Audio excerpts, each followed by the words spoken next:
이 할망구, 한 달 이자가 30%라고! 이번에 못 갚으면 배부터 내놔! 제발 일주일만 기다려주세요. 이렇게 부탁드립니다. 지금 이 방 안에는 낯선 남자 셋이 들어와 있었습니다.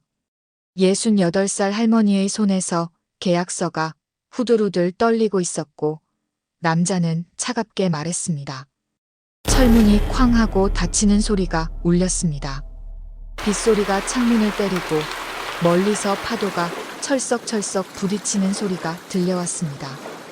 어둑한 어촌계 사무실 안에서는 금속 파이프가 바닥을 드드득 긁는 소리가 섬뜩하게 울려 퍼졌고 그 소리만으로도 온몸에 소름이 돋을 정도였습니다. 바로 그 순간 젖은 우비를 벗으며 한 여자가 조용히 말했습니다. 할머니에게서 손 떼. 당장 안 떼면 부셔버릴 거야. 그렇게 차분하지만 단호하게 말했습니다. 남자들이 힐끔 쳐다봤지만 그저 30대쯤 되어 보이는 평범한 여자일 뿐이었습니다. 하지만 10분 뒤 이 방 안의 모든 것이 완전히 뒤집히게 됩니다. 주먹 한 번 쓰지 않고 피 한 방울 흘리지 않고 그녀는 이 남자들을 완전히 제압하게 되는데 대체 무슨 일이 벌어진 걸까요? 평범해 보였던 이 여자는 누구이길래 이런 일이 가능했던 걸까요? 왜 그녀는 이 위험한 싸움에 뛰어든 걸까요? 잠깐만요. 우리 어르신에게도 함부로 하는 사회학 조폭이 없어져야 한다고 생각하시면 댓글에 꼭 조폭 타도라고 남겨주세요. 우리의 힘이 모아져 분명 이루어질 거예요. 또 이 놀라운 이야기가 궁금하시다면 지금 구독 버튼 한 번만 눌러주세요. 알림 설정까지 해두시면 매일 새로운 감동을 만나실 수 있을 겁니다. 자, 이제 시간을 사흘 전으로 되돌려 보겠습니다. 모든 일이 시작되기 전 군산 포구의 평범한 아침으로 돌아가 보겠습니다.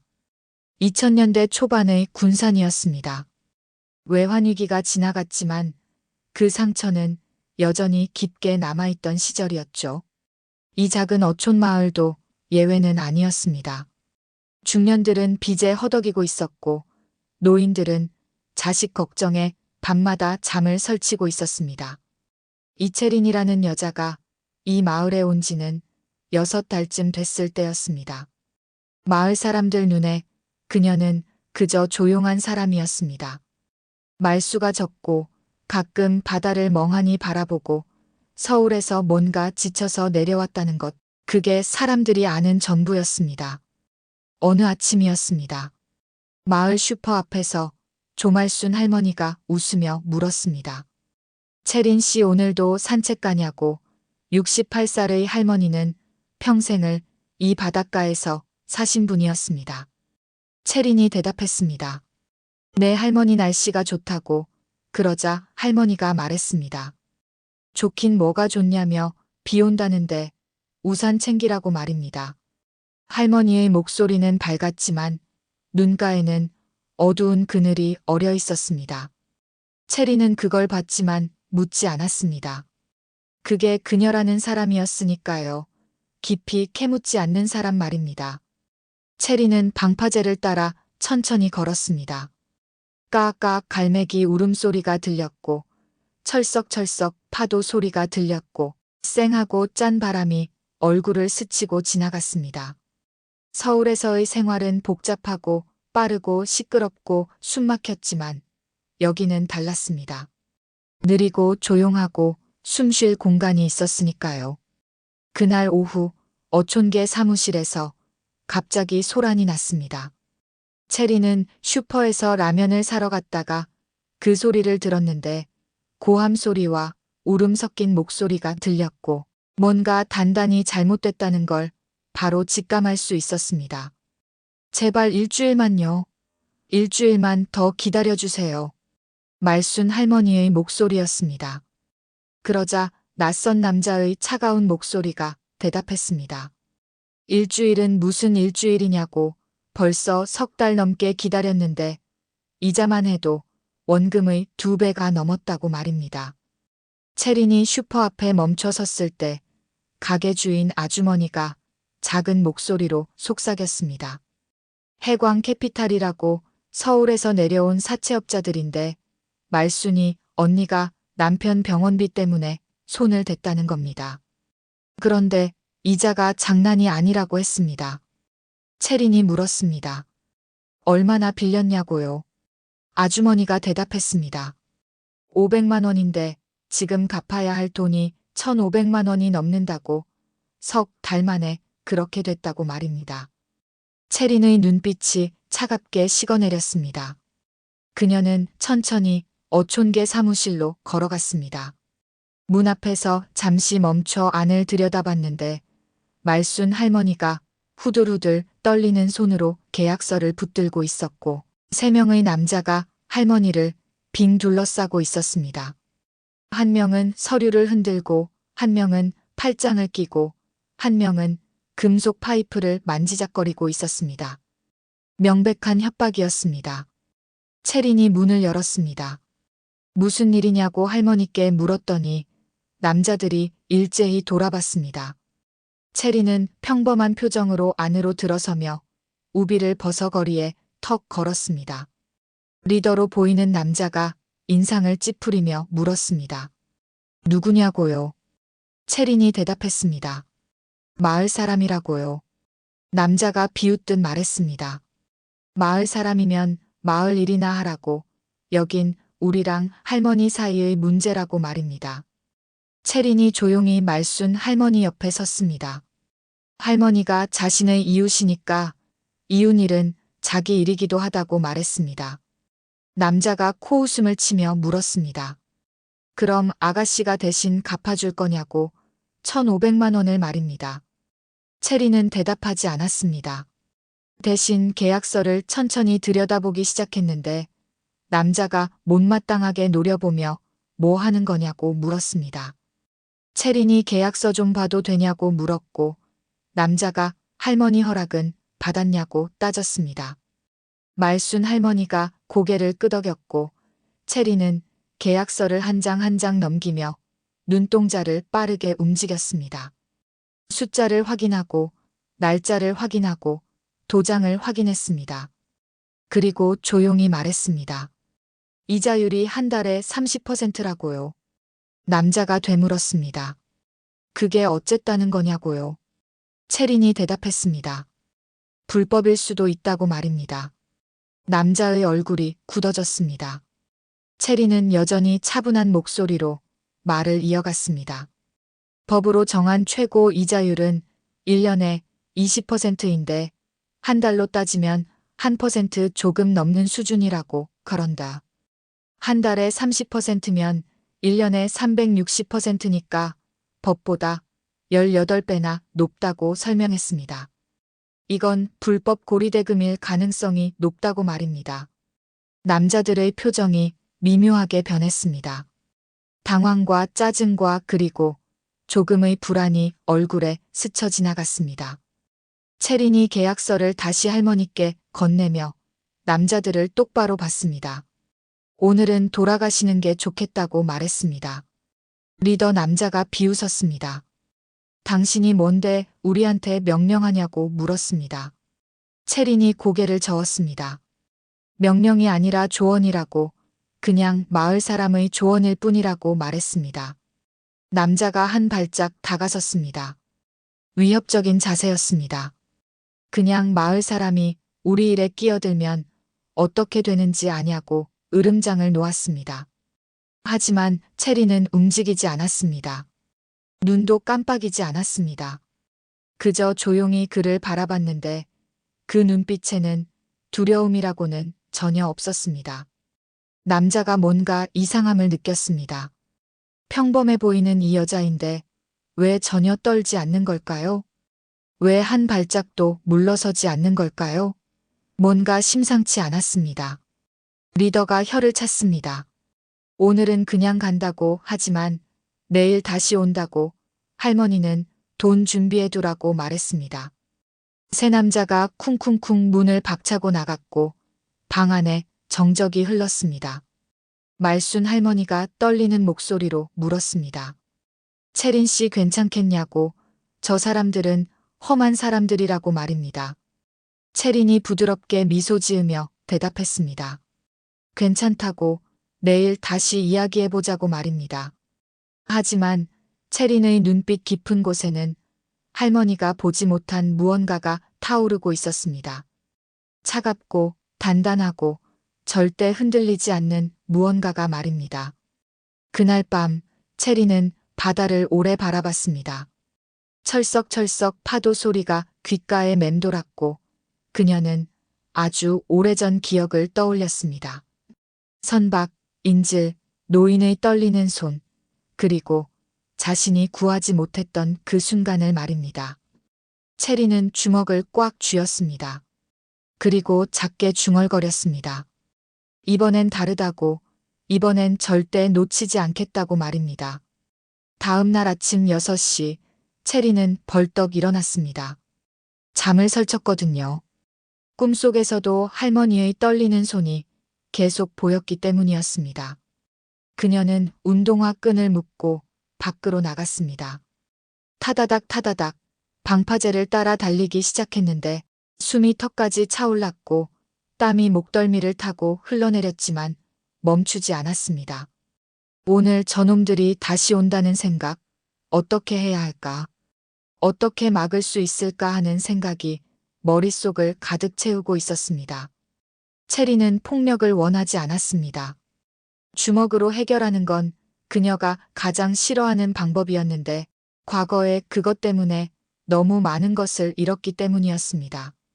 1시간을 달리고 돌아오는 길이었습니다. 슈퍼 앞에서 또 소란이 났는데 언니 그럼 어떻게 오늘? 저녁까지래잖아 하는 목소리와 나도 몰라 돈이 어디 있어 으으하며 울먹이는 말순 할머니 목소리가 들렸습니다. 옆에는 이웃 아주머니들 대여섯 명이 모여 있었고 모두 눈시울이 빨갛게 부어 있었습니다. 채린이 헐레벌떡 다가가서 무슨 일이냐고 물었습니다. 말순 할머니가 휴대폰을 들어 보였는데 손이 후들후들 떨리고 있었습니다. 아침에 전화가 왔다고 했습니다. 오늘 저녁 6시까지 1,500만 원을 다 갚든지 아니면 배를 넘기라고 했답니다. 할머니의 목이 메었습니다.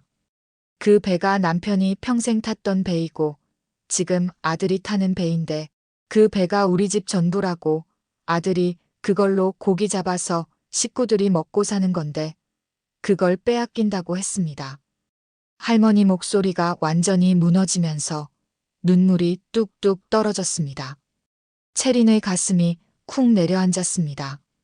이건 단순히 돈 문제가 아니었습니다. 한 가족의 생계였고 30년 바다와 함께한 삶이었고 아버지가 아들에게 물려준 마지막 재산이었습니다. 채린이 할머니 손을 꽉 잡으며 말했습니다. 자기가 방법을 찾아볼 테니 걱정하지 말라고요. 할머니가 물었습니다. 무슨 방법을 찾느냐고, 돈도 없는데 어떻게 하느냐고요. 채린은 대답하지 않고 대신 빠른 걸음으로 자기 방으로 돌아갔습니다. 탁 책상 서랍을 열었더니 까만 가죽 수첩 하나가 나왔는데 모서리가 다 해져 있었습니다. 오래 만진 흔적이었죠. 채린이 수첩을 펼쳤더니 거기 전화번호들이 빽빽이 적혀 있었는데 이름은 없고 번호만 있었습니다.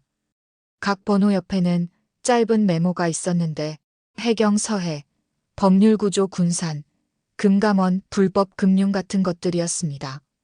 채린은 떨리는 손으로 첫 번째 번호를 눌렀습니다. 따르릉 따르릉 하고 벨이 울렸고 남자 목소리가 들렸습니다. 채린이 조심스럽게 물었습니다. 거기 최경희님 계시냐고. 자기는 오래전에 같이 일했던 사람이라고 말입니다. 전화 너머 잠깐 침묵이 흘렀습니다. 그러더니 남자가 물었습니다. 채린이냐고요. 채린이 대답했습니다. 네, 기억하시냐고요. 남자가 말했습니다. 당연히 기억한다고. 그때 서해 쪽 작전 때 내가 아니었으면 우리 다 큰일 날 뻔했다고. 그런데 어떻게 된 거냐고 갑자기 사라지더니 지금은 어디 있냐고 물었습니다. 채린이 작게 한숨을 쉬었습니다. 길게 얘기하면 복잡하다고, 지금 군산에 있다고, 정착했다고 말했습니다. 최경희가 군산이라고 되물으며 거기서 뭐 하냐고 물었습니다. 채린이 대답했습니다. 그냥 산다고, 조용히 살고 있다고, 근데 지금 도움이 필요하다고 말입니다. 채린 목소리가 낮아졌습니다. 그녀는 상황을 천천히 자세히 설명했습니다. 사채업자 이야기, 30% 이자 이야기, 협박 이야기, 배를 빼앗으려는 이야기, 68살 할머니 이야기를 차근차근 들려줬습니다. 전화 너머 최경희 목소리가 단단해졌습니다. 해광 캐피탈이라고 했냐며 잠깐만 기다리라고 했습니다. 키보드 두드리는 소리가 딱딱딱딱 들렸고 잠시 후 최경희가 말했습니다. 있다고, 여기 있다고, 서울 기반 불법 사채업체인데 미신고 대부업이라서 경찰 수배 중이라고 했습니다. 이 새끼들이 어촌 마을 여러 곳을 돌아다니면서 똑같은 짓을 하고 있다고 말입니다. 채린의 눈빛이 차갑게 가라앉았습니다. 피해자가 많냐고 물었더니 최경희가 많다고 대답했습니다. 근데 문제는 증거라고 했습니다. 이놈들이 계약서도 제대로 안 남기고 다 구두로 하고 녹음도 안 되게 조심하니까 입건이 어렵다고 설명했습니다. 채린이 천천히 말했습니다. 그럼 증거를 만들면 되겠다고요. 최경희가 되물었습니다. 뭐라고요? 채린이 대답했습니다. 오늘 저녁 6시에 어촌계 사무실로 올 거니까 자기가 그때 증거를 확보하겠다고 말입니다. 최경희가 소리쳤습니다. 야, 위험하다고, 혼자서 어떻게 하느냐고 말입니다. 채린이 대답했습니다. 혼자가 아니라고, 할머니들이 계신다고 말입니다. 채린 목소리에 힘이 실렸습니다. 경희님, 저 기억하시죠? 제가 어떤 사람이었는지 말입니다. 전화 너머 긴 침묵이 흘렀습니다. 그리고 작은 한숨 소리가 들렸습니다. 최경희가 알았다고 했습니다. 근데 절대 무리하지 말라고, 위험하면 바로 연락하라고, 자기가 대기하고 있을 테니까 말입니다. 채린이 고맙다고 말했고 딸깍 전화가 끊어졌습니다. 채린은 2번째 전화를 걸었고 3번째, 4번째 전화를 이어갔습니다. 그녀는 1시간 동안 전화기를 붙들고 있었는데 법률구조공단에도 걸고 금융감독원에도 걸고 소비자보호원에도 걸면서 모든 정보를 수첩에 꼼꼼히 적어나갔습니다. 오후 2시가 되었습니다. 채린은 다시 슈퍼로 갔는데 할머니들이 여전히 모여 있었고 얼굴에는 절망이 가득했습니다. 채린이 조용히 불렀습니다. 할머니, 제 말 좀 들어보시라고요. 할머니들이 고개를 들었습니다. 채린이 말했습니다. 오늘 저녁에 그 사람들이 오면 자기가 대응할 테니까 할머니들이 도와달라고, 근데 도와드리는 건 간단하다고, 그냥 자기 옆에 계시기만 하면 된다고 말입니다. 할머니들이 물었습니다. 우리가 뭘 어떻게 도우냐고요. 채린이 휴대폰을 꺼내 보이며 설명했습니다. 이걸로 전부 녹음할 거라고, 그들이 하는 말과 협박을 전부 녹음하면 그게 증거가 된다고 말입니다. 할머니가 물었습니다. 그런 게 정말 증거가 되냐고요. 채린이 고개를 끄덕이며 대답했습니다. 됩니다, 할머니. 불법 고리대금이랑 협박은 범죄니까 증거만 있으면 경찰이 움직인다고 설명했습니다. 말순 할머니가 떨리는 목소리로 물었습니다. 근데 위험하지 않겠냐고, 저 사람들 험한 사람들인데 말입니다. 채린이 할머니 손을 꽉 잡았습니다. 할머니, 저 믿으시라고, 자기가 이런 일 처음 해보는 거 아니라고 말했는데 그 말에는 뭔가 있었습니다. 무게가 있었고 경험이 있었고 확신이 있었습니다. 할머니들이 서로 눈을 마주쳤습니다. 그리고 천천히 고개를 끄덕이기 시작했습니다. 좋다고, 해보자고, 우리도 가만히 당할 순 없다고, 채린이가 이렇게까지 해준다는데 우리가 겁먹으면 안 된다고 말입니다. 체리는 그들에게 하나하나 설명했습니다. 어떻게 앉을지, 뭘 준비할지, 어떻게 대응할지를 차근차근 알려줬고 할머니들은 진지하게 들었습니다. 시간이 흘렀습니다. 오후 5시 30분이 되었고 하늘이 어두워지기 시작했습니다. 서쪽 하늘이 붉게 물들었습니다. 어촌계 사무실에 체린과 할머니 5명이 모여 있었습니다. 체린은 휴대폰을 책상 모서리에 세워두고 녹음 버튼을 눌렀는데 빨간 불이 깜빡이기 시작했습니다. 체린이 말했습니다. 할머니들 너무 떨지 말라고, 우리 함께 있지 않냐고 말입니다. 할머니들이 대답했습니다.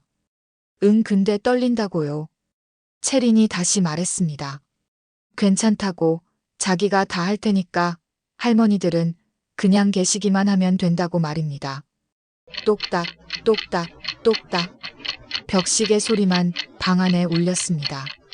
오후 5시 55분이 되었고, 오후 5시 58분이 되었고, 오후 5시 59분이 되었습니다. 그리고 쿵, 문이 벌컥 열렸습니다. 세 남자가 들어왔는데 어제 그 사람들이었습니다. 리더 남자가 방 안을 훑어보더니 비웃었습니다. 오호, 사람들 많이 모였네. 환영회라도 여는 거냐고 물었는데 그의 목소리에는 조롱이 잔뜩 묻어 있었습니다. 뒤따라 들어온 부하들도 킥킥 웃었습니다. 리더가 물었습니다. 할머니 돈 준비했냐고요? 말순 할머니가 입술을 와들와들 떨었지만 대답을 못했습니다. 리더가 혀를 차악 찼습니다. 쯧쯧, 역시 없구만. 그럼 배 서류 내놓으라고, 오늘 여기서 끝내자고 말했습니다. 탁. 그가 서류 뭉치를 책상에 내려쳤습니다. 여기 도장만 꽝 찍으면 끝이라고, 간단하다고 말입니다. 체린이 천천히 일어섰습니다. 잠깐만요 라고 말했습니다. 리더가 체린을 힐끗 보더니 표정이 일그러졌습니다.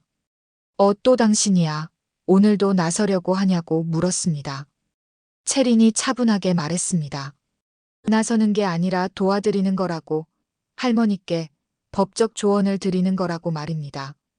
리더가 웃었습니다. 크크큰 법적 조언, 웃긴다고, 당신 변호사냐고 물었습니다. 체린이 대답했습니다.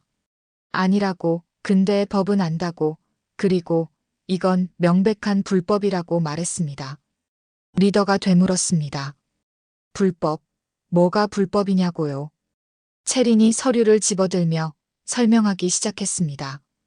이자율이 법정 최고 한도를 초과했고, 계약 조건도 불공정하다고, 그리고 지금 하시는 행동은 협박죄가 성립된다고 말입니다. 순간 방 안 공기가 쫀득하게 굳었습니다.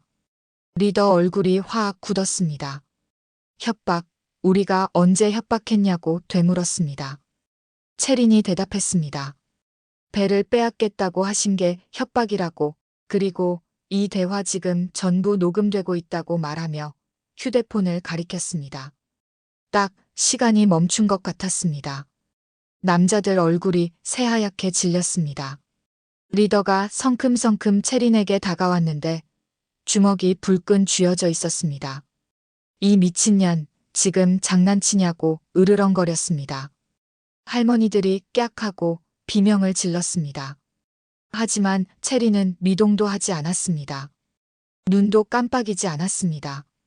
그저 차갑게 서늘하게 그를 바라봤는데 그 눈빛에는 두려움이라곤 눈곱만큼도 없었습니다. 오직 단호함만이 타올랐습니다. 체린이 한 음절 한 음절 또박또박 말했습니다. 장난 아니라고, 오늘 여기서 끝내자고 말입니다. 남자가 체린의 멱살을 잡으려고 손을 뻗었습니다. 바로 그 순간 체린의 휴대폰이 울렸습니다. 따르릉 따르릉. 체린이 전화를 받았는데 스피커폰으로 켰습니다. 여보세요? 체린아, 나 최경위야. 지금 거기 상황 어때? 남자들 얼굴이 더욱 굳었습니다. 체린이 대답했습니다. 경위님, 지금 해광 캐피탈 사람들이 여기 와 있다고, 녹음하고 있다고 말입니다. 좋아. 내가 지금 출발한다. 10분이면 도착해. 그쪽 사람들한테 전해. 움직이지 말라고. 전화가 끊어졌습니다. 채린이 남자들을 봤습니다. 들으셨냐고, 해양경찰 오고 있다고. 지금 도망가시면 이게 전국에 퍼진다고. 당신들. 얼굴과 목소리와 협박 내용이 전부 퍼진다고 말하며 휴대폰 녹음 파일을 흔들었습니다. 리더의 입술이 파르르 떨렸습니다. 이 인연이라고 말하려다가 더 이상 다가오지 못했습니다. 채린의 눈빛이 너무나 차가웠으니까요. 그리고 무엇보다 그 눈빛 속에서 그는 느꼈습니다. 이 여자가 절대 평범한 사람이 아니라는 것을, 뭔가 훈련받은 사람이라는 것을, 자신들보다 훨씬 위험한 사람이라는 것을 말입니다. 리더 남자가 뒤로 휘청 물러섰습니다. 그의 이마에는 땀이 송골송골 맺혔고 손이 파르르 떨리고 있었습니다. 체리는 여전히 그 자리에 꼿꼿이 서 있었는데 눈 하나 깜빡이지 않았습니다. 남자가 물었습니다. 당신 대체 누구냐고요? 체리는 대답 대신 천천히 책상으로 걸어갔습니다. 타박, 타박, 조용한 발걸음이었지만 그 소리가 방 전체를 눌렀습니다. 그녀는 서류를 집어들고 펼쳤습니다. 그리고 차분하게 설명하기 시작했는데 원금 500만 원에 석 달 이자가 450만 원이고 거기에 연체료라는 이름으로 550만 원을 더 붙였다고 했습니다. 합계가 1,500만 원이니까 원금의 3배라고 말입니다. 법정 최고 이자율은 1년에 20%인데 이 계약서는 한 달에 30%니까 1년이면 360%라고, 그러니까 18배가 넘는다고, 명백한 대부업법 위반이라고 설명했습니다. 그리고 담보 조항도 문제라고 했습니다. 법원 판결도 없이 배를 가져간다는 건 불공정 약관이라고, 거기에 방금 녹음된 협박 발언들까지 합치면 4가지 범죄라고 말했습니다. 리더 남자의 얼굴이 점점 새하얗게 질려갔습니다. 부하들도 초조하게 서로 눈치를 봤는데 한 명이 떨리는 목소리로 속삭였습니다. 형님 경찰 온다잖아요 라고 말입니다. 리더가 버럭 소리쳤지만 그 목소리에는 힘이 없었고 확신도 없었습니다. 채린이 한 발짝 더 앞으로 나섰습니다. 그녀가 손가락 2개를 들어 보였습니다. 지금 선택하라고, 2가지라고 말입니다.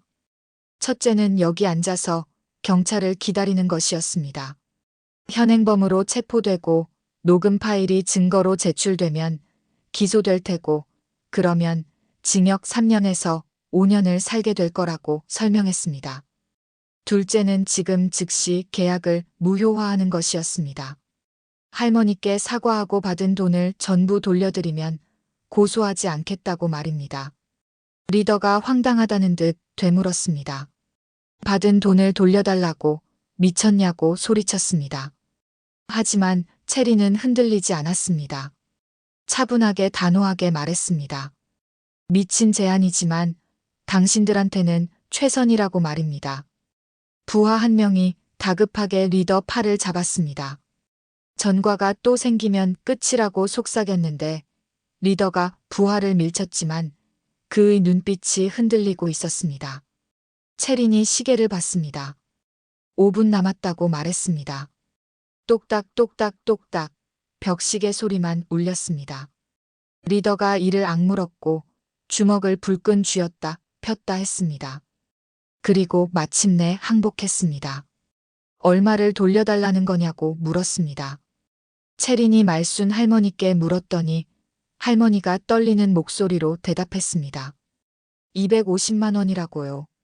리더가 헛웃음을 쳤습니다. 지금 당장 그런 돈이 어디 있냐고 따졌는데 체린이 차갑게 한마디 했습니다. 당신들 차에 있겠죠 라고 말입니다. 리더의 얼굴이 화악 굳었습니다. 전곡을 찔린 표정이었는데 사채업자들은 늘 현금을 차에 싣고 다니니까요. 급하게 돈을 받아야 할 때가 많으니까 말입니다. 채린이 한 걸음 더 다가서며 말했습니다. 가져오라고, 지금 당장 말입니다.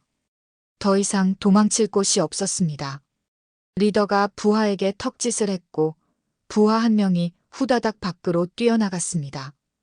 1분이 지났습니다. 2분이 지났습니다.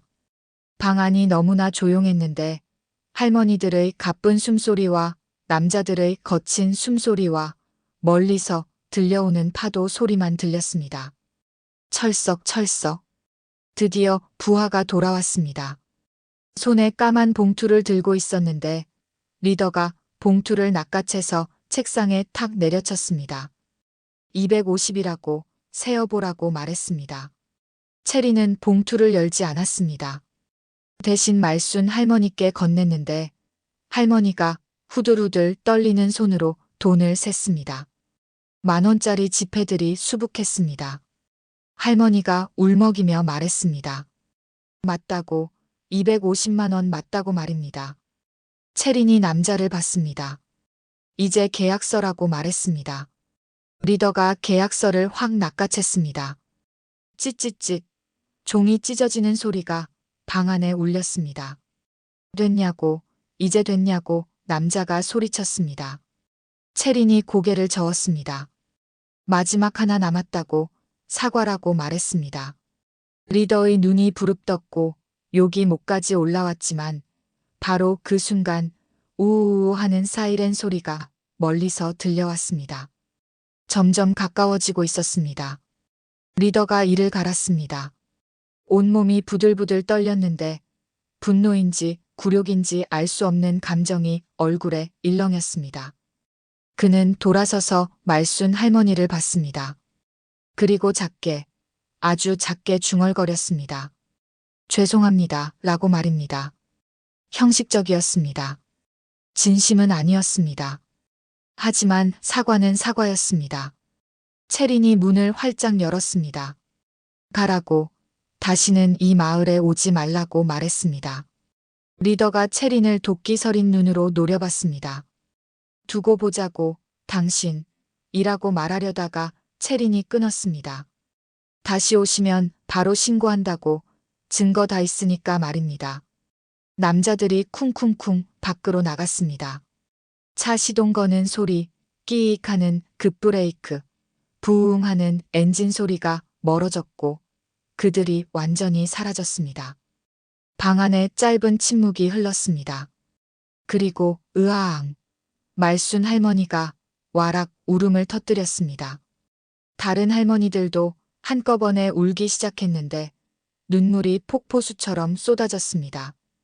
끝났다고, 진짜 끝났다고, 우리 배 지켰다고, 지켰다고 할머니들이 서로를 껴안았고 채린도 껴안았습니다. 눈물과 콧물이 범벅이 된 얼굴들이었는데 채린도 눈시울이 뜨거워졌습니다.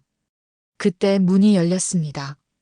해양경찰 제복을 입은 남자가 들어왔는데 30대 후반쯤 되어 보이는 최경위였습니다. 그가 방 안을 둘러보며 허탈하게 웃었습니다. 또 내가 오기도 전에 다 끝냈구나 라고 말입니다. 채린이 미안하다고 했습니다. 급했다고요. 최경위는 오히려 잘했다며 고개를 끄덕였습니다. 그는 할머니들을 안심시켰고 채린에게서 녹음 파일을 받았는데 완벽한 증거라고 했습니다. 이걸로 해광 캐피탈을 입건할 수 있다고 말입니다. 최경위가 나가려다 문 앞에서 멈춰 섰습니다. 그가 채린을 돌아보며 말했습니다. 오늘 내가 한 것 딱 예전 너답더라고. 역시 넌 그냥 못 참는구나 라고 말하며 빙그레 웃었습니다. 바다가 너를 기다리고 있다고 덧붙였습니다. 최경위가 떠났고 사이렌 소리가 점점 멀어졌습니다. 방 안에 다시 할머니들과 채린만 남았는데 말순 할머니가 채린 손을 꼭 잡았습니다. 눈물 그렁한 눈으로 물었습니다.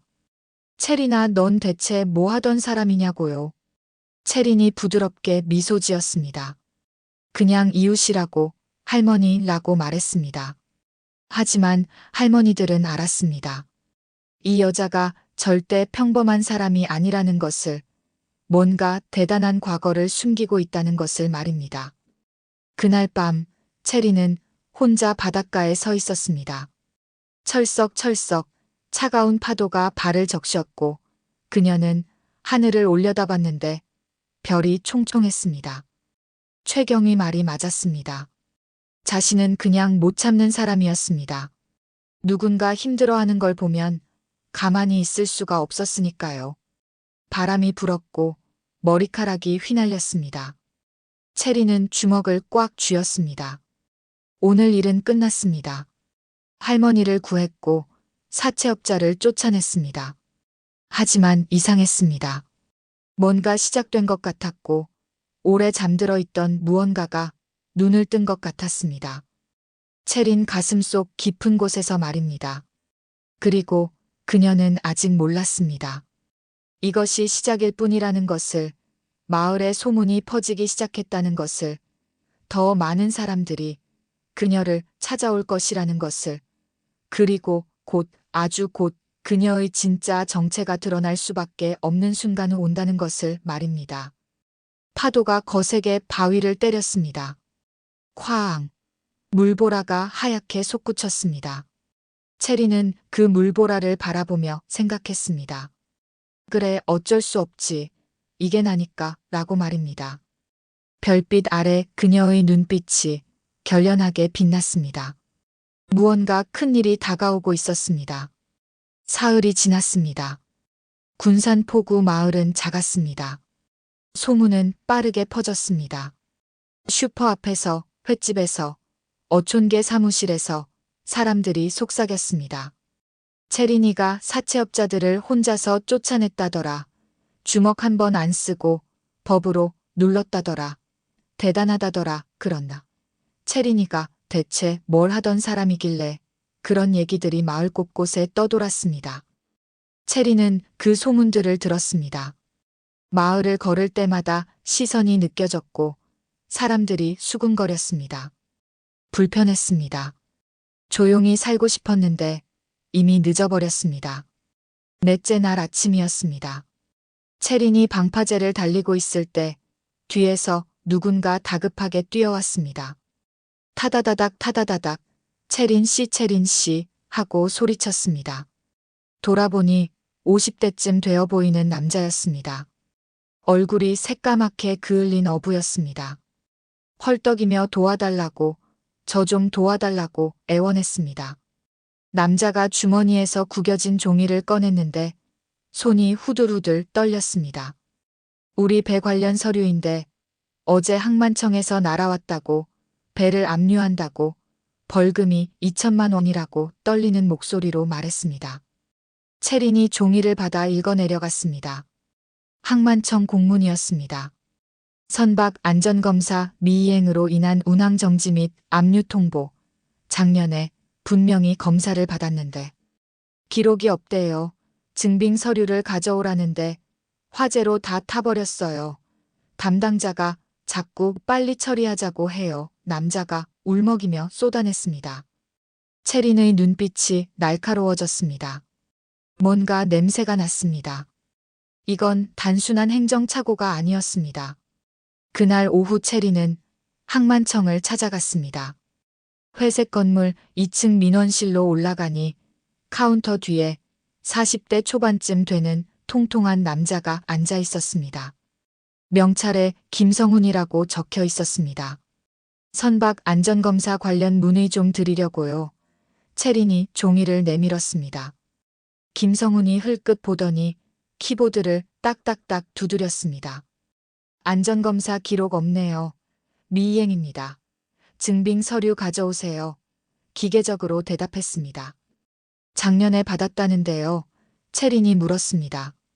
기록이 없으면 안 받은 겁니다. 김성훈이 딱 잘라 말했습니다.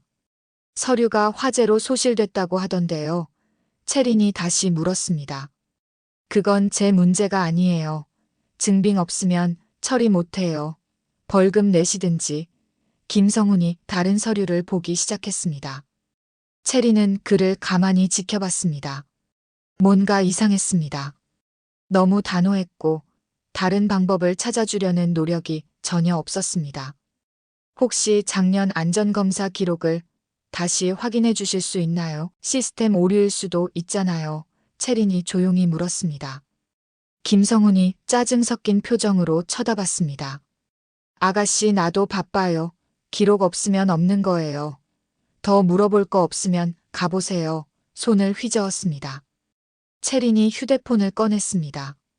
검색하기 시작했는데 김성훈의 얼굴이 점점 굳어갔습니다. 여기 보세요.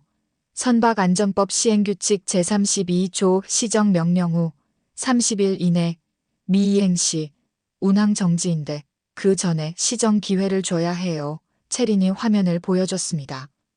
그리고 서류 소실의 경우에는 재발급 절차가 있어야 해요. 무조건 벌금이 아니라 케이스 바이 케이스면 지금 이 케이스는 어떻게 판단하신 거예요? 혹시 다른 이유가 있는 건 아닌가요? 채린의 목소리가 낮아졌습니다.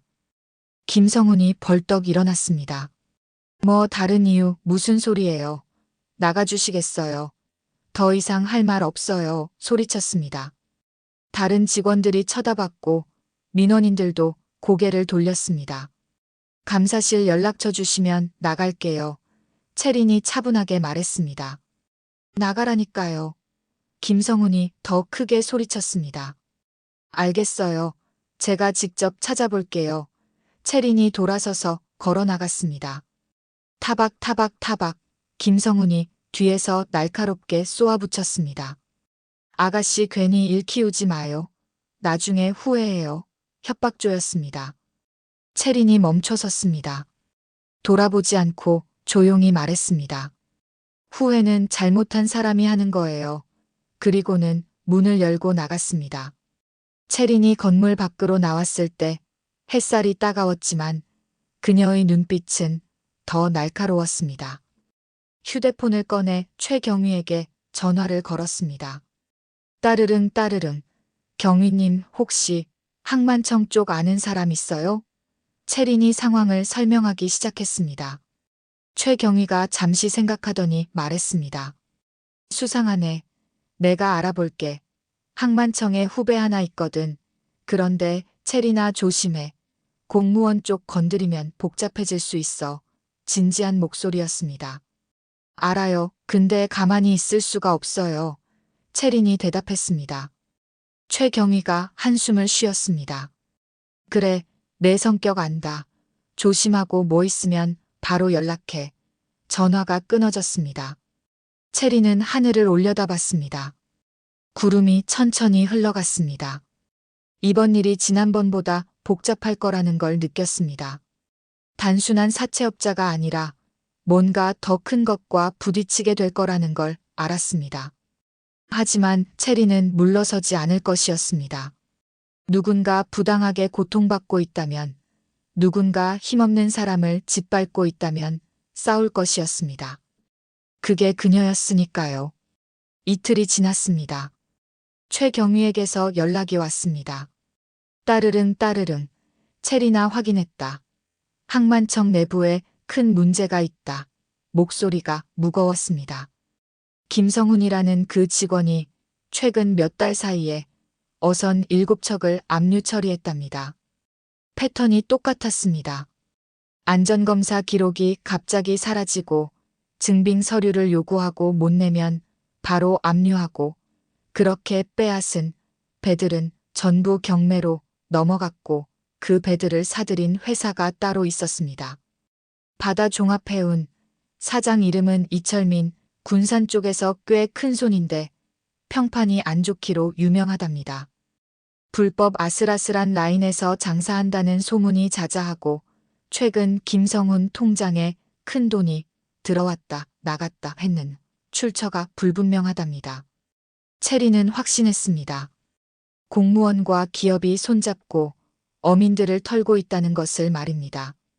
그날 저녁 채린은 바닷가에 홀로 앉아 있었습니다. 노을이 바다를 붉게 물들였고 철썩철썩 파도가 끊임없이 밀려왔다 빠져나갔습니다. 시작됐어. 또다시. 채린이 무릎을 끌어안고 중얼거렸습니다. 바람이 불었고 채린의 머리카락이 휘날렸습니다. 끝까지 가보기로, 진실이 무엇이든 누가 뒤에 있든 반드시 밝혀내기로 결심했습니다. 수평선 너머로 해가 완전히 사라졌습니다. 어둠이 내렸습니다. 하지만 채린의 눈빛만큼은 어둠 속에서도 빛나고 있었습니다. 단호하게, 흔들림 없이 말입니다. 다음 날 오후 채린은 바다 종합해운 사무실을 찾아갔습니다. 항구 근처 3층짜리 건물이었습니다. 1층 직원에게 중고 어선 매입 상담을 받고 싶다고 하자 3층 사장실로 올라가라고 했습니다. 타박 계단을 올라가는 발걸음마다 긴장감이 높아졌습니다. 3층 문 앞에서 톡톡톡 노크를 했습니다. 들어오세요. 낮고 굵은 목소리가 들렸습니다. 문을 열고 들어가니 넓은 사무실이 펼쳐졌습니다. 책상 뒤에 50대 중반쯤 되어 보이는 남자가 앉아 있었는데 덩치가 컸고 얼굴이 거칠었고 눈빛이 날카로웠습니다. 이철민이었습니다. 그가 채린을 위아래로 훑어보더니 빙그레 웃었습니다. 어선 매입하려고 왔냐고, 매물 많으니까 앉으라고 했습니다. 채린이 앉자 그는 서류철을 펼쳤습니다. 최근에 들어온 매물들인데 상태 좋은 것들이라며 자랑하듯 보여줬습니다. 채린은 서류를 넘기며 조용히 관찰했습니다. 한 장을 집어들며 물었습니다. 이 배는 어떻게 구하신 거예요? 이철민이 대답했습니다. 경매로 나온 거라고, 원래 주인이 안전검사 문제로 압류당했다고, 자기들이 낙찰받았다고 하면서 또 웃었습니다. 그런 경우가 많나요? 안전검사 문제로 압류되는 배가? 채린이 다시 물었습니다. 이철민이 어깨를 으쓱했습니다. 요즘 많다고, 어민들이 관리를 제대로 안 하나 보다고, 덕분에 좋은 배들을 싸게 구할 수 있다며 비웃듯 말했습니다.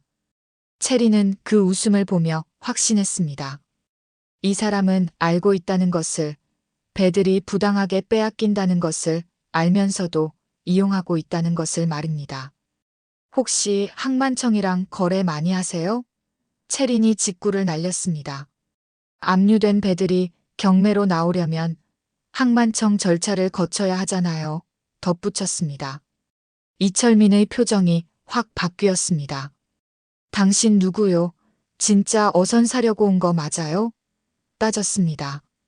채린은 흔들리지 않았습니다. 맞아요. 근데 제대로 된 거래를 하고 싶어서요.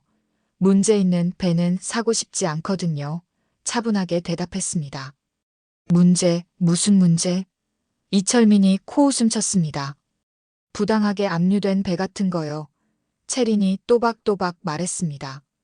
순간 이철민의 얼굴이 화학 굳었습니다.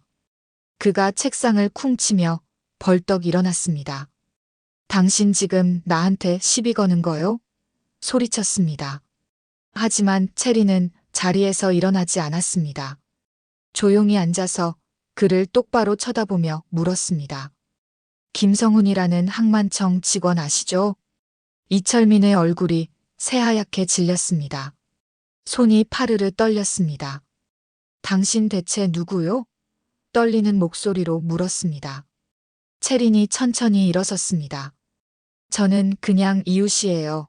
근데 이웃이 힘들어하면 가만히 못 있는 사람이죠. 차분하게 대답했습니다.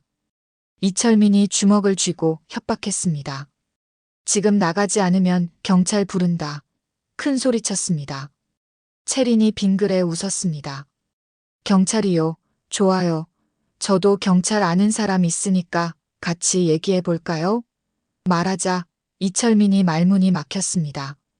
채린이 문 쪽으로 걸어가며 조용히 말했습니다. 오늘은 이만 가겠어요. 근데 기억하세요. 부당하게 빼앗은 건 언젠가 돌려줘야 해요. 그리고는 문을 열고 나갔습니다. 계단을 내려갈 때 뒤에서 이철민이 급하게 전화 거는 소리가 들렸습니다.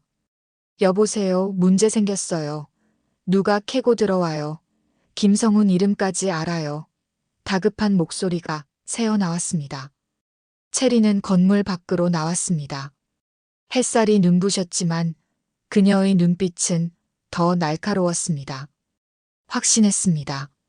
김성훈과 이철민이 연결되어 있다는 것을, 이제 증거만 확보하면 된다는 것을 말입니다. 그날 저녁 체리는 마을 슈퍼 앞에서 할머니들과 마주쳤습니다. 말순 할머니가 반갑게 웃으며 밥 먹었냐고 물었고, 체린이 아직이라고 하자 함께 근처 식당으로 갔습니다. 식사를 하는데 한 할머니가 안타까운 목소리로 말했습니다. 박어분의 배도 압류당했다고, 항만청에서 또 그런 짓을 했다는 겁니다. 오늘 아침에 통보받았는데 2천만 원 내든지 배 포기하든지 선택하래요, 말했습니다. 체린의 젓가락이 멈췄습니다. 박어부, 저번에 자기한테 도움 청했던 바로 그 사람이었습니다. 이미 압류당했다는 말에 가슴이 철렁 내려앉았습니다. 자기가 조사하는 동안 또 한 명이 피해를 당했던 겁니다. 체린이 벌떡 일어났습니다. 할머니 죄송해요. 급한 일이 생겼어요. 말하고는 밖으로 뛰쳐나갔습니다. 타다닥 타다닥 박어부 집을 향해 달렸습니다. 숨이 가빴지만 멈출 수 없었습니다. 박어부 집 앞에 도착했을 때 안에서 울음소리가 들렸습니다. 톡톡톡 문을 두드렸더니 박어부가 눈이 빨갛게 충혈된 얼굴로 나타났습니다.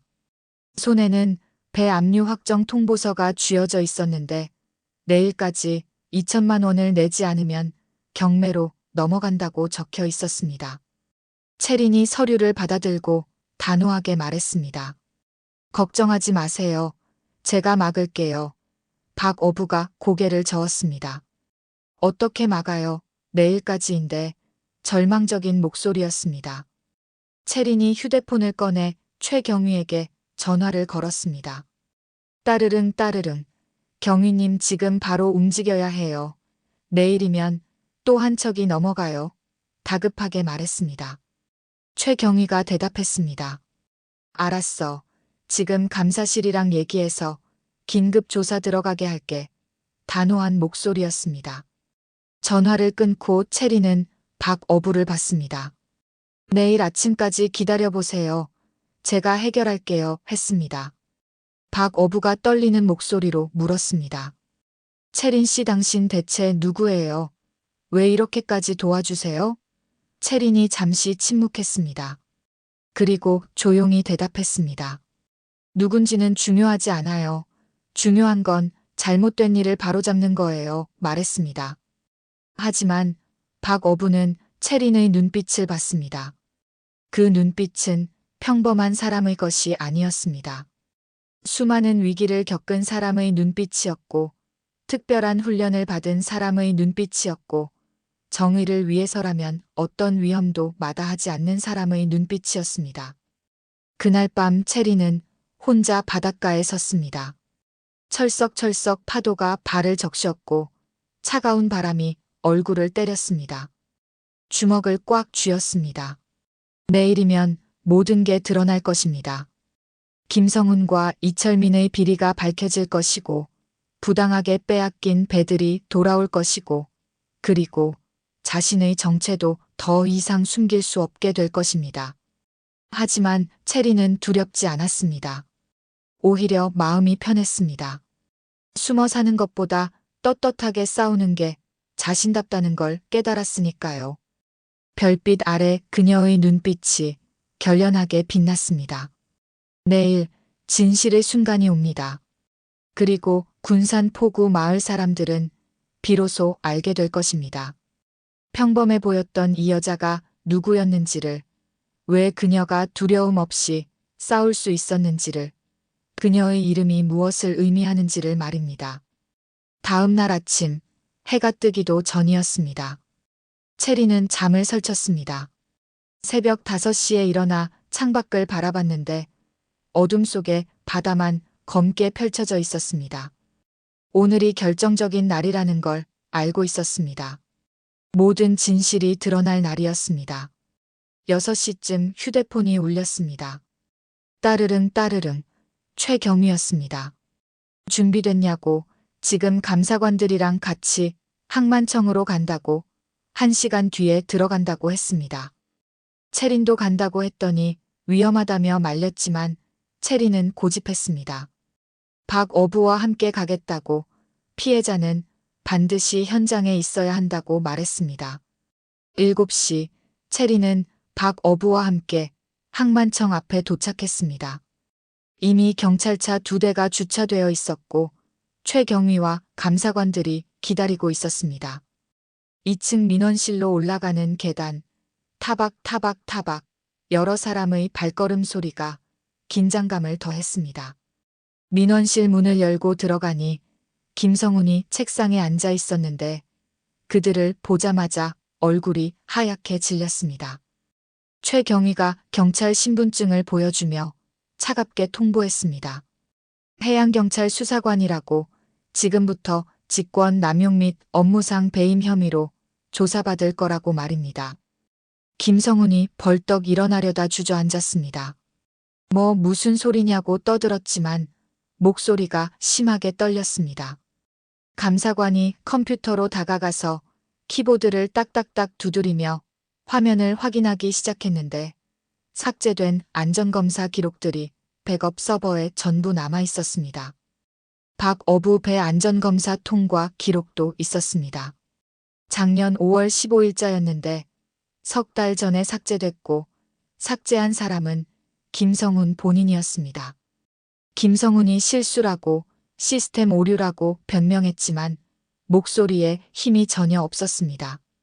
최경위가 서류를 펼쳤습니다. 김성훈 통장 내역이었는데 지난 6개월간 매달 500만 원씩 입금됐고 그 돈은 바다종합해운 이철민 계좌에서 나간 금액과 정확히 일치했습니다. 뇌물이 명백했습니다. 김성훈이 무너졌습니다. 손으로 얼굴을 감싸 쥐고 온몸을 떨기 시작했는데 최경위가 차갑게 말했습니다. 지금 자백하면 참작된다고 이철민이랑 어떻게 일을 벌인 건지 전부 얘기하라고 다그쳤습니다.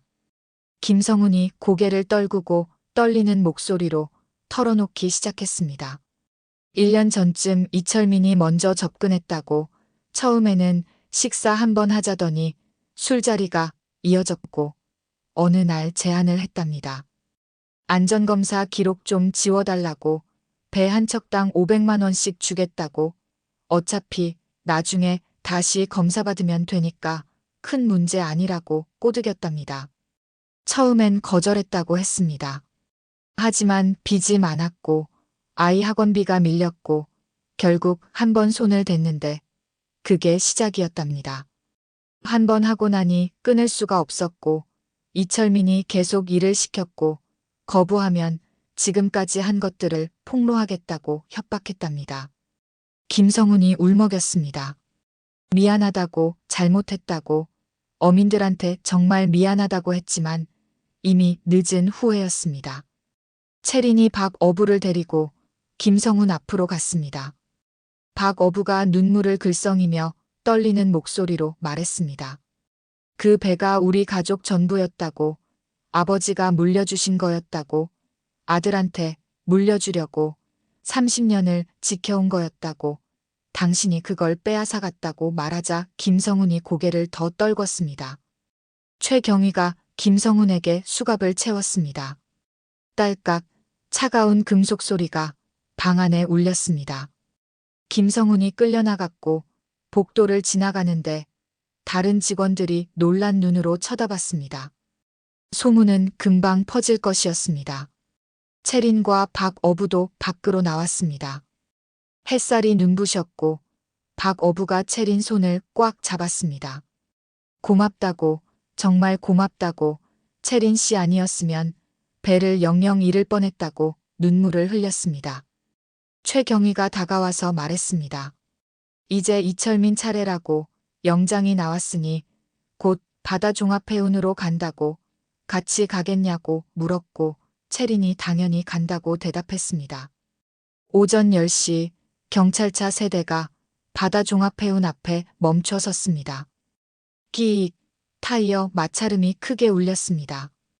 경찰들이 우르르 내렸고 최경희가 선두에 섰고 채린도 함께 건물로 들어갔습니다. 1층 직원들이 놀라서 쳐다봤고 최경희가 소리쳤습니다. 이철민 사장 어디 있냐고 체포영장 나왔다고 말하자 직원 한 명이 떨며 3층을 가리켰습니다. 계단을 올라갔습니다. 쿵쿵쿵 여러 명의 무거운 발소리가 건물 전체를 흔들었습니다. 3층 문을 쾅 열고 들어가니 이철민이 책상 앞에 서 있었는데 창문이 열려 있는 걸 보니 도망갈 생각을 하고 있었던 것 같았습니다. 최경희가 영장을 내밀며 선언했습니다. 이철민 씨, 업무상 배임, 사기, 뇌물공여 혐의로 체포한다고 말하자 이철민이 소리쳤습니다. 뭔 소리냐고 증거가 어디 있냐고 따졌지만 최경희가 차갑게 대답했습니다. 김성훈이 다 자백했다고 뇌물 주고 기록 조작하게 한 것도 통장 내역도 전부 확보했다고 말했습니다. 이철민의 얼굴이 하얗게 질렸습니다. 그가 채린을 보더니 손가락질하며 소리쳤습니다.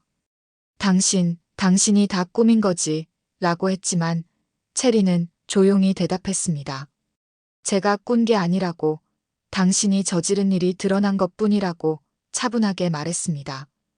이철민이 갑자기 책상 서랍을 열려고 손을 뻗었습니다. 바로 그 순간이었습니다.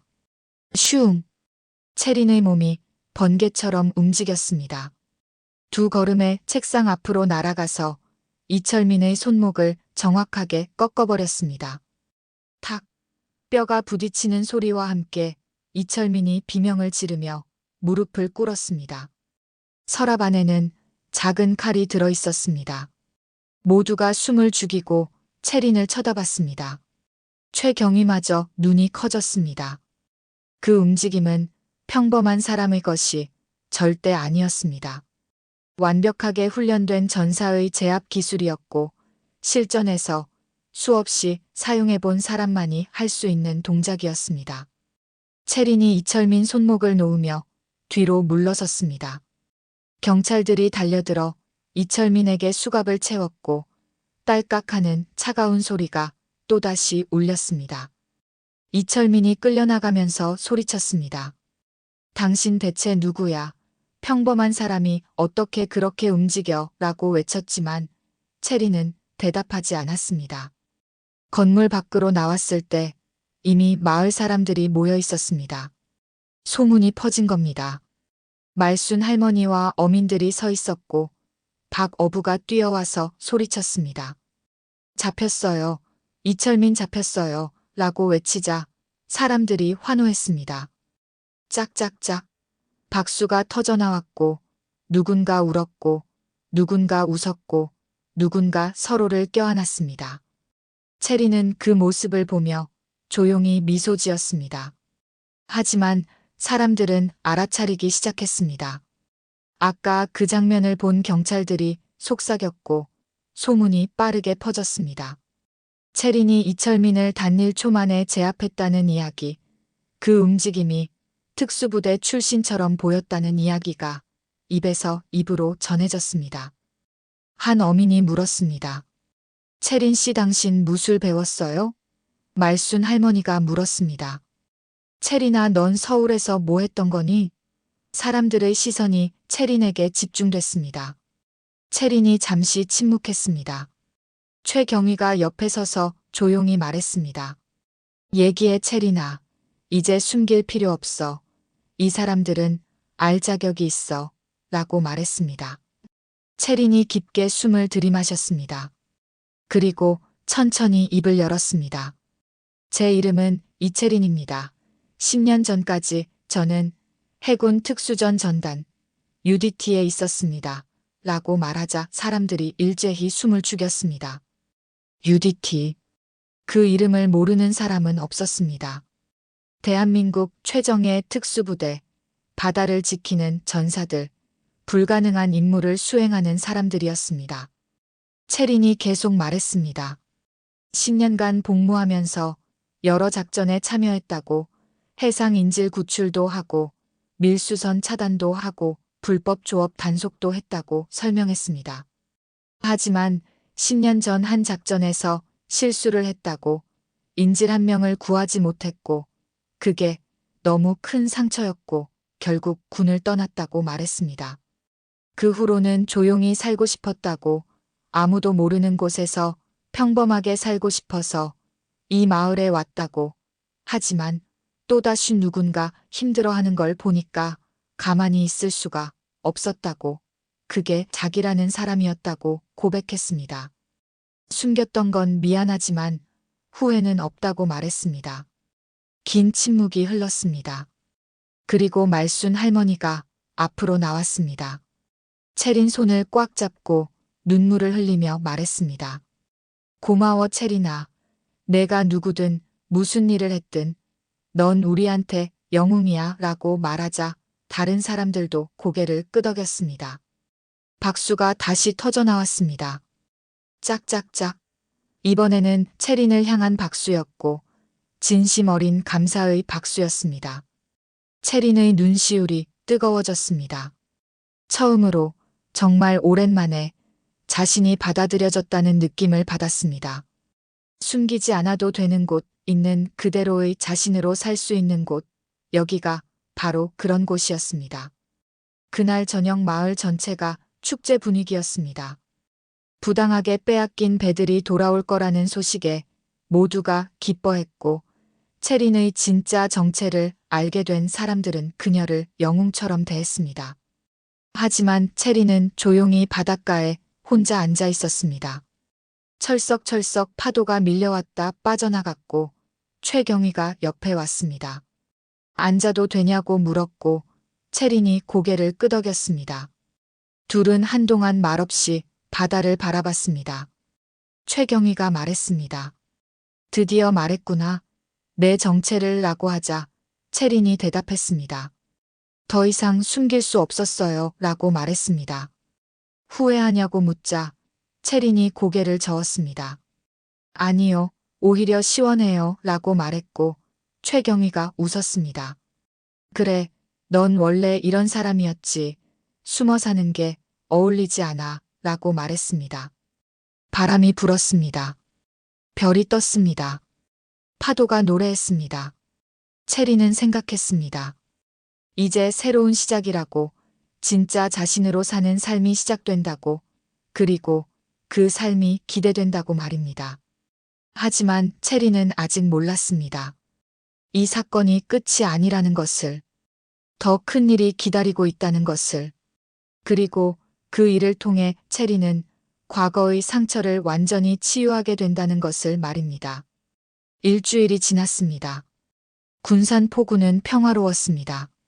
부당하게 압류됐던 배들이 하나둘 돌아왔고 어민들은 다시 바다로 나갔고 마을에는 웃음소리가 넘쳤습니다. 김성훈과 이철민은 구속됐고 재판을 기다리고 있었습니다. 체린도 달라졌습니다. 더 이상 숨지 않았습니다. 마을 사람들은 그녀가 UDT 출신이라는 걸 알았고 오히려 더 친근하게 대했습니다. 할머니들은 자랑스러워했고 어민들은 존경했고 아이들은 영웅처럼 따랐습니다. 하지만 체린의 마음속 깊은 곳에는 여전히 상처가 남아 있었습니다. 10년 전 그날의 기억, 구하지 못한 사람, 자신의 실수라고 믿었던 그 순간이 아직도 그녀를 괴롭히고 있었습니다. 어느 날 오후였습니다. 체린이 방파제를 걷고 있을 때 최경위에게서 전화가 왔습니다. 따르릉 따르릉, 지금 시간 있냐고 할 얘기가 있다고 했습니다. 1시간 뒤 최경위가 마을 카페로 왔습니다. 두 사람은 마주 앉았고 최경위가 커피를 한 모금 마시더니 조심스럽게 입을 열었습니다. 10년 전 그 작전 기억하냐고 물었고 체린의 얼굴이 굳었습니다. 어떻게 잊을 수 있겠냐고 평생 기억할 거라고 대답했습니다. 최경희가 말했습니다. 사실 그때 일에 대해 알아봤다고, 당시 작전 보고서를 다시 읽어봤다고, 그리고 체린이 알아야 할 게 있다고 말하며 깊게 숨을 들이마셨습니다. 그때 인질로 잡혔던 60대 어부 기억하냐고 배에 갇혀 있었던 사람 말이라고 물었습니다. 채린이 고개를 끄덕였습니다. 기억한다고, 자기가 구하지 못한 사람이라고, 자기 때문에 돌아가셨다고 떨리는 목소리로 말했습니다. 최경희가 고개를 저었습니다. 아니라고, 채린 탓이 절대 아니라고, 그 사람은 이미 심장마비를 겪은 상태였다고 말했습니다. 채린이 눈을 크게 떴습니다. 뭐라고요? 최경희가 설명을 이어갔습니다. 당시 부검 결과를 확인했는데 그 어부는 작전 시작 전에 이미 심장마비 증상이 있었다고, 채린이 배에 도착했을 때는 이미 의식이 없었다고, 누가 갔어도 구할 수 없었다고, 오히려 채린이 다른 인질 5명을 구했다고, 채린이 없었으면 그 사람들도 위험했을 거라고 말했습니다. 채린의 손이 파르르 떨렸습니다. 그럼 제 잘못이 아니라는 거냐고 떨리는 목소리로 되물었습니다. 최경희가 채린 손을 꽉 잡았습니다. 내 잘못이 절대 아니라고, 넌 최선을 다했다고, 이제 그만 자신을 탓하지 말라고 단호하게 말했습니다. 채린의 눈에서 눈물이 주르륵 흘러내렸습니다. 10년간 짊어졌던 죄책감이 무너져 내리기 시작했습니다. 그녀는 소리내어 울었습니다. 10년 동안 참았던 눈물이 폭포처럼 쏟아져 내렸습니다. 카페 안 사람들이 쳐다봤지만 채린은 신경 쓰지 않았습니다. 그저 울었습니다. 한참을 울고 나서야 진정했습니다. 고맙다고, 정말 고맙다고 말하자 최경희가 미소 지었습니다. 넌 알아야 했다고, 진실을 말이라고 대답했습니다. 그날 밤 채린은 오랜만에 편안하게 잠들었습니다. 악몽도 없었고 식은땀도 없었고 그저 깊고 평화로운 잠이었습니다. 다음 날 아침 채린은 일찍 일어나 창문을 열었습니다. 신선한 바람이 들어왔고 하늘이 맑았고 바다가 빛났고 갈매기가 까악까악 노래했습니다. 모든 게 새로워 보였습니다. 채린은 운동화를 신고 밖으로 나갔습니다. 방파제를 따라 달렸는데 타다닥 타다닥 발걸음이 가벼웠습니다. 예전처럼 무겁지 않았습니다. 짐을 내려놓은 것처럼 가벼웠습니다. 달리다가 멈춰서서 바다를 바라봤습니다. 철썩철썩 파도가 끊임없이 밀려왔다 빠져나갔습니다. 채린이 조용히 중얼거렸습니다. 미안했다고, 이제 놓겠다고 바다에게 말했습니다. 바람이 불었습니다. 마치 대답하는 것 같았습니다. 괜찮다고, 이제 자유로워도 된다고 그렇게 속삭이는 것 같았습니다. 채린이 환하게 미소 지었습니다. 진심 어린 미소였습니다. 그때 뒤에서 누군가 다가왔습니다. 돌아보니 말순 할머니였습니다. 아침부터 운동 안에 부지런하다며 웃으며 말했고 채린도 인사했습니다. 할머니도 산책 나오셨냐고 물었고 할머니가 고개를 끄덕이며 채린 옆에 섰습니다. 둘은 함께 바다를 바라봤습니다. 한참을 그렇게 서 있다가 할머니가 말했습니다. 채린아, 요즘 표정이 많이 밝아졌다고, 무슨 좋은 일 있냐고 물었습니다. 채린이 대답했습니다. 네 할머니, 짐을 하나 내려놨다고, 오래 짊어지고 있던 짐을요, 라고 말했습니다. 할머니가 고개를 끄덕이며 지혜로운 목소리로 말했습니다. 그래, 그게 좋은 거라고, 짐은 내려놔야 앞으로 갈 수 있는 거라고 말했습니다. 채린이 조심스럽게 물었습니다. 할머니, 저 여기서 계속 살아도 될까요? 이 마을에서 말이에요. 라고 말하자 할머니가 활짝 웃었습니다.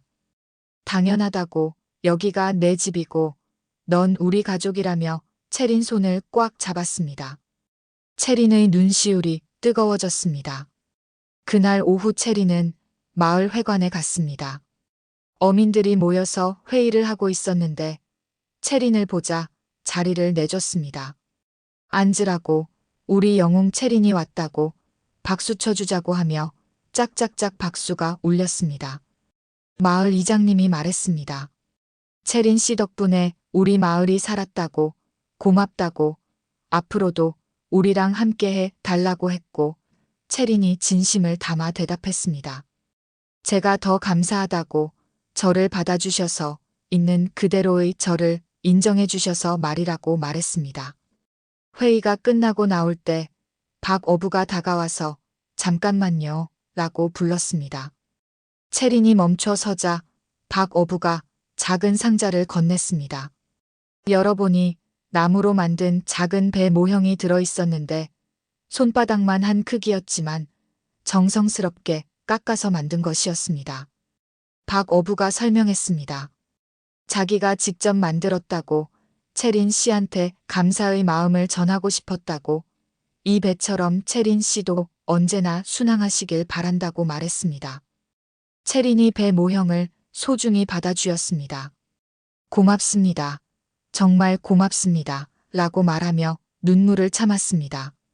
그날 저녁 채린은 자기 방 창가에 배 모형을 조심스럽게 놓았습니다. 석양빛을 받아 반짝이는 배를 보며 생각했습니다. 이제 진짜 새로운 시작이라고, 과거의 상처를 치유했고, 현재를 받아들였고, 미래를 향해 나아갈 수 있다고 말입니다. 바로 그때였습니다. 휴대폰이 울렸습니다. 따르릉 따르릉, 모르는 번호였습니다. 채린이 전화를 받았더니 낯선 여자 목소리가 들렸습니다. 이채린 씨 맞으시냐고, 자기는 서울에서 온 기자 김은주라고 자기소개를 했습니다. 무슨 일이냐고 묻자 기자가 설명했습니다. 최근 군산 항만청 비리 사건을 취재하고 있는데 이채린 씨가 핵심 인물이라고 들었다고, 그리고 UDT 출신이라는 것도 안다고 인터뷰를 부탁하고 싶다고 말했습니다. 채린이 잠시 망설이자 기자가 다시 말했습니다.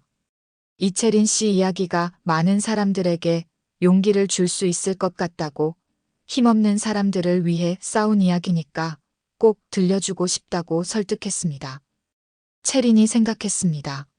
자기 이야기가 다른 사람들에게 도움이 될 수 있다면, 같은 상황에 있는 사람들에게 희망을 줄 수 있다면 해볼 만한 가치가 있지 않을까 하는 생각이 들었습니다.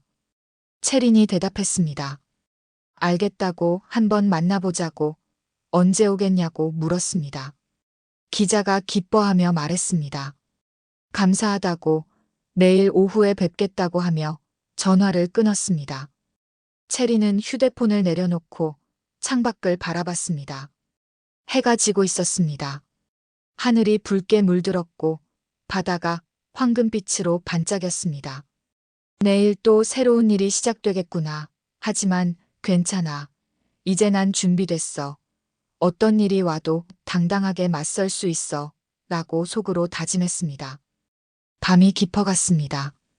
별이 하나둘 떴고 파도 소리가 자장가처럼 들렸습니다. 채린은 편안한 마음으로 잠자리에 들었습니다. 내일이 기대됐습니다. 새로운 하루가, 새로운 만남이, 새로운 시작이 말입니다. 그리고 채린은 몰랐습니다.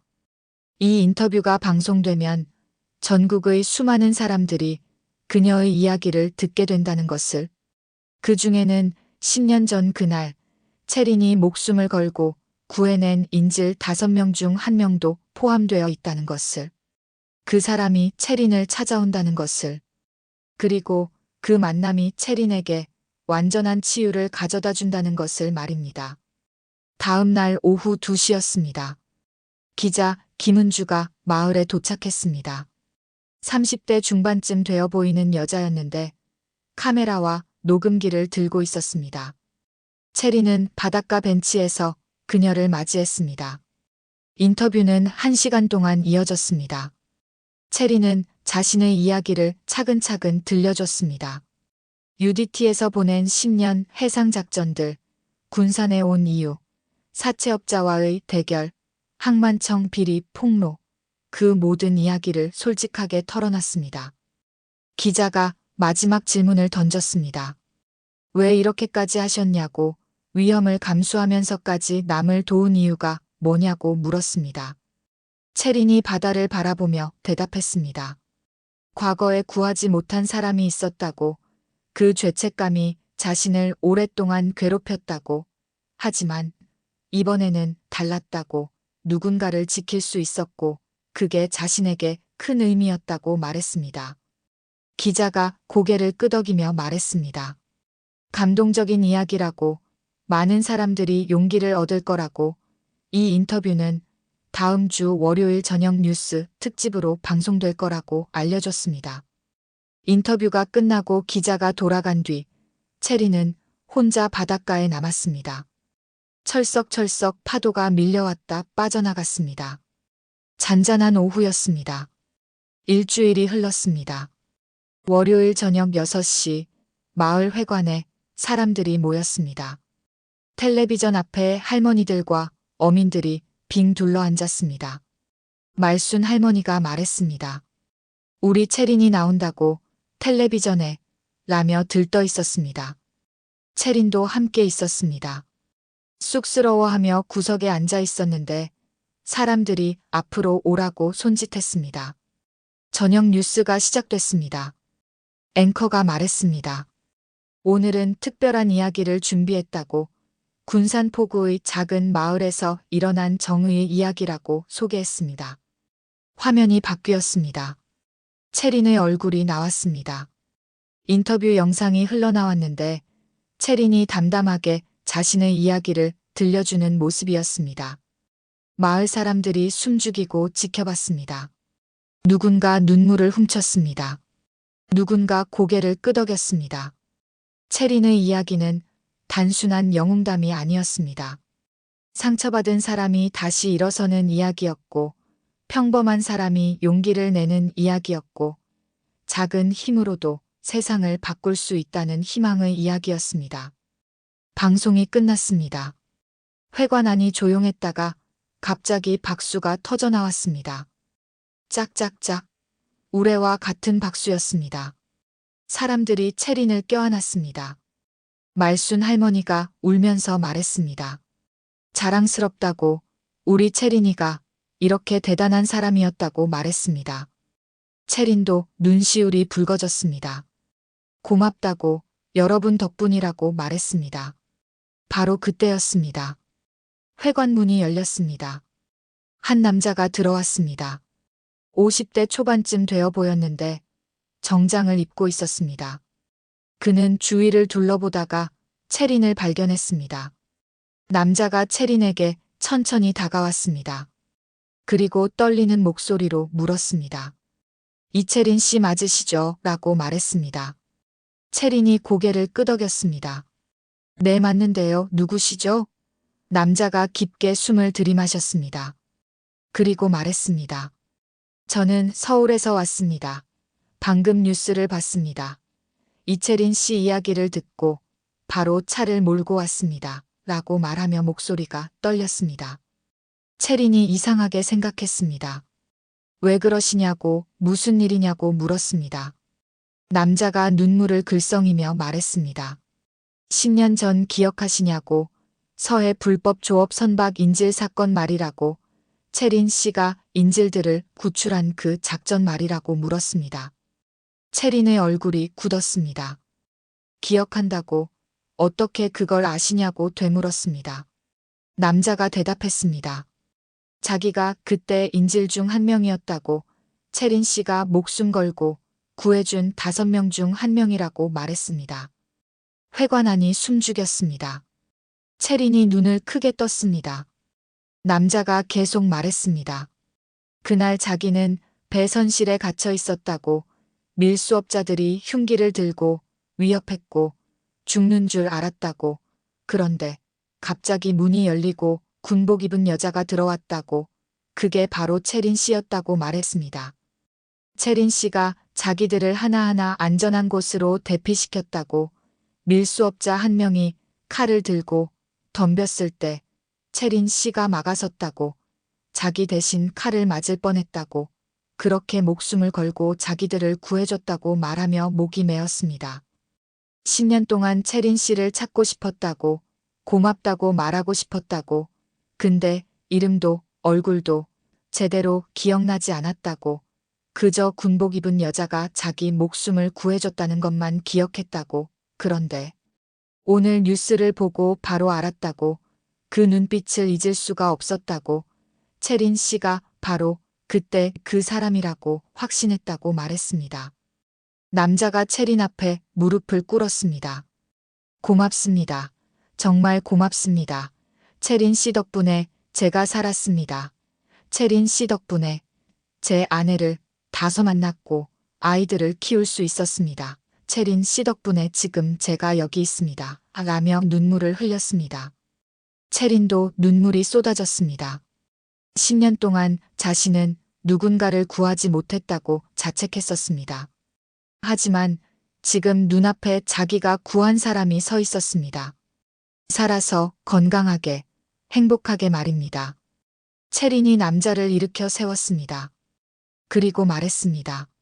일어나세요. 제가 해야 할 일을 했을 뿐입니다. 당신이 무사해서 다행입니다. 라고 말했지만 목소리가 떨렸습니다. 남자가 채린 손을 꽉 잡았습니다. 아니라고, 채린 씨는 영웅이라고, 자기 인생의 은인이라고 말했습니다. 회관 안 사람들이 울었습니다. 말순 할머니가 울었고, 박어부가 울었고, 어민들이 울었습니다. 아름다운 장면이었습니다. 구한 사람과 구해진 사람의 재회였습니다. 남자가 말했습니다. 채린 씨한테 드릴 게 있다고, 차에 두고 왔다고, 잠깐만 기다려달라고 하며 밖으로 나갔습니다. 잠시 후 남자가 돌아왔습니다. 손에 액자를 들고 있었습니다. 채린에게 건네며 말했습니다. 이게 제 가족 사진입니다. 아내와 두 아이입니다. 채린 씨 덕분에 이 가족이 존재할 수 있었습니다. 간직해 주십시오. 라고 말했습니다. 채린이 액자를 받아들었습니다. 사진 속에는 행복한 가족이 웃고 있었습니다. 아버지와 어머니와 두 아이가 환하게 웃는 모습이었습니다. 채린이 사진을 보며 깨달았습니다. 자신의 선택이 틀리지 않았다는 것을, 자신이 한 일이 의미 있었다는 것을, 그리고 앞으로도 계속 이렇게 살아야 한다는 것을 말입니다. 채린이 남자를 봤습니다. 고맙습니다. 이렇게 찾아와 주셔서 제가 더 고맙습니다. 라고 말했습니다. 남자가 웃었습니다. 그리고 말했습니다. 아니라고, 제가 더 고맙다고, 앞으로도 많은 사람들을 도와달라고, 채린 씨 같은 분이 더 많아져야 세상이 좋아진다고 말했습니다. 그날 밤 마을 전체가 축제 분위기였습니다. 사람들은 채린의 이야기를 다시 나눴고, 남자의 방문을 기적이라고 불렀고, 이 모든 게 하늘이 내린 선물이라고 말했습니다. 채린은 조용히 바닷가에 홀로 섰습니다. 손에는 남자가 준 액자를 들고 있었습니다. 철썩철썩 파도가 밀려왔다 빠져나갔고, 별이 총총 빛났고, 바람이 부드럽게 불었습니다. 채린은 생각했습니다. 10년 전 자신은 실패했다고 믿었습니다. 누군가를 구하지 못했다고 자책했습니다. 하지만 지금 깨달았습니다.